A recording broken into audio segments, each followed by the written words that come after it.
Her voice wasn't supposed to be that clear. Usually the medication slurred her words, dulled her tone. But that night, her words cut clean. "He's just a free servant, nothing more." I stood in the hallway, still, invisible. Dinner tray in one hand, diaper in the other. 15 years of routine, 15 years of lifting, washing, feeding, enduring. I thought she was alone. But the screen was lit. FaceTime. His face smiling back. Someone I didn't recognize. Someone she didn't expect to betray her like that. I watched her laugh. That laugh. The one she hadn't used on me in over a decade. My heart didn't race. It stopped, slowed, went quiet. I walked in, placed the diaper in her limp hand, met her startled eyes, and whispered, "Good luck."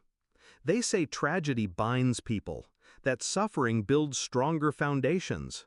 But suffering also wears you down, grinds you until you forget your own name. I didn't sign up to be her caretaker. I signed up to be her husband. But after the accident, car crash, broken spine, long nights in rehab, I became something else. Not a man, not a partner, a nurse with a ring on his finger.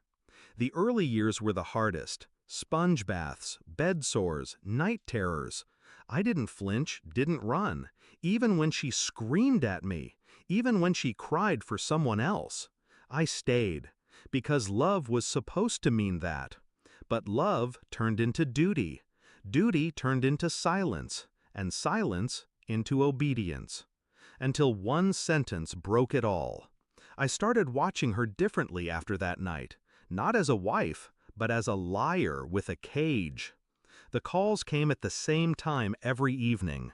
Headphones in, smile returning, words I hadn't heard in years.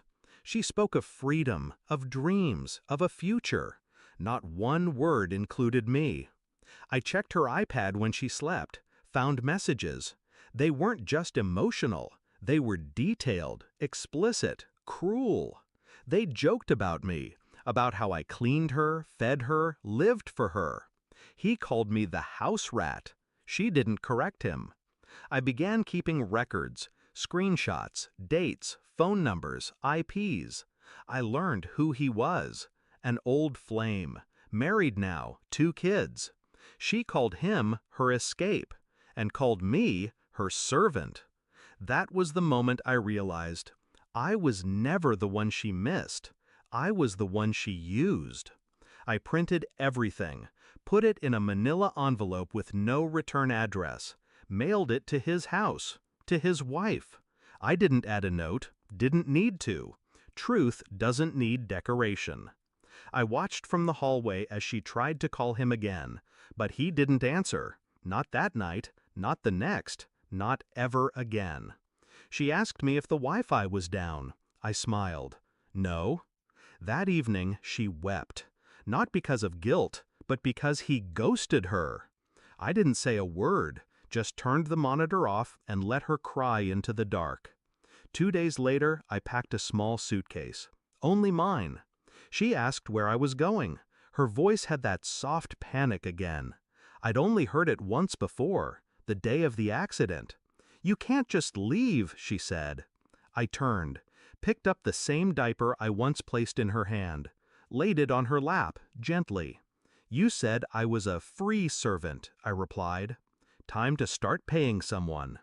Her face twisted. "You promised." I leaned closer. "And you unpromised everything when you laughed at me behind my back."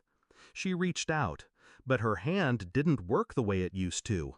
Just like her heart, just like my forgiveness. I didn't look back. The apartment's small, quiet, but it's mine. No alarms, no monitors, no feeding schedules, just peace. People ask where she is. I say, being cared for. They think I'm noble. I let them. Sometimes I sit by the window and remember how she used to look before the crash, before the bitterness, before the rot. I cared for her for 15 years, carried her through hell. But what they never tell you is, Sometimes hell follows you home and sleeps in your bed, and if you're not careful, you mistake chains for vows.